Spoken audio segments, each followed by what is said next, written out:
Israeli jets have carried out an airstrike on the Gaza Strip just hours ahead of the much-anticipated resumption of peace talks with the Palestinians.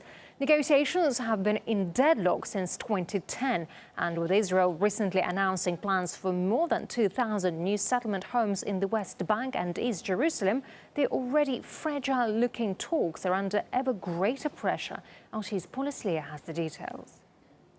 Today, for the first time in 3 years, Israelis and Palestinians will be resuming direct talks in Jerusalem. This follows preparatory talks that were held a fortnight ago in Washington. But both sides are skeptical and no one is expecting a breakthrough. The problem is that these talks are resuming against the backdrop of an announcement by Israel that it is expanding its settlement. Now, the European Union has warned that this is illegal. Palestinians are also warning that this will cause the negotiations to collapse before they even begin. They accuse the Israeli government of trying to sabotage these talks, and they also complain that current Israeli settlement growth is at unprecedented levels.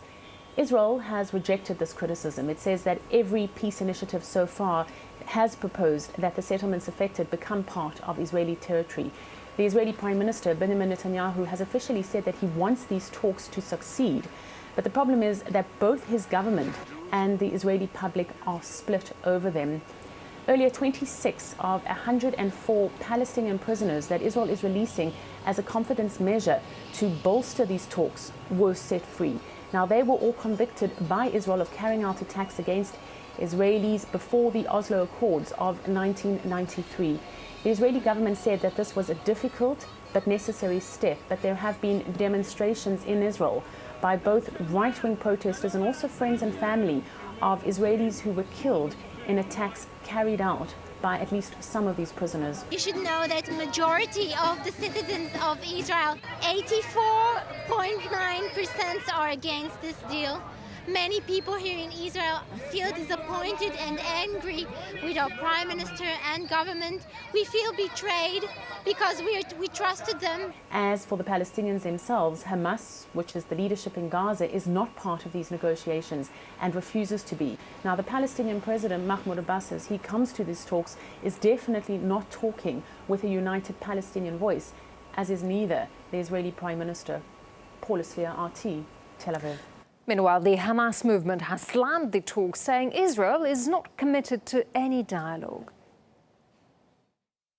This negotiation won't succeed like the other negotiations. We tried the negotiations for more than 20 years. Before, what we got is only losing our lands, losing our people, continue for the killing by the Israelis for our people. Well, what the Israelis are doing, actually continuing the settlement and doing whatever they want, and Judaizing the Jerusalem and all the Palestinian cities. There is no faction is agreed to go to the negotiation. Even some parties who belongs to the PLO, they refuse to go into the negotiations. Mr. Mahmoud Abbas doesn't represent the Palestinian people. He only represents himself, and he doesn't have the right to negotiate by the name of the Palestinian people. While Palestinians in Gaza and the West Bank have been celebrating the return of 26 prisoners released early from Israeli jails, MEP Paul Murphy believes the move simply diverts attention from the reality of Israel's tactics. The release of prisoners, I mean, it's 26 were released, 13 were arrested simply on Monday, so half as many as were released. And it's simply, it's something to give to Abbas to say that the Israelis are serious. But I mean, the true story is told by the settlements. I mean, it's the Palestinians who have their lands occupied, who have, are only able to access military justice in the occupied territories, who face a inhumane and illegal blockade in Gaza. The concessions here have to be made by the Israeli establishment in terms of laying the basis for a viable Palestinian state with a capital in East Jerusalem, with control and rights of control over its own economy, over its resources. They are really the preconditions for a peace, and they're all moves that, in my opinion, need to be made by the Israeli establishment side. And the head of the Palestinian-Israeli Peace NGO Forum, Ron Pundak, says neither side in the upcoming peace talks are going to them willingly.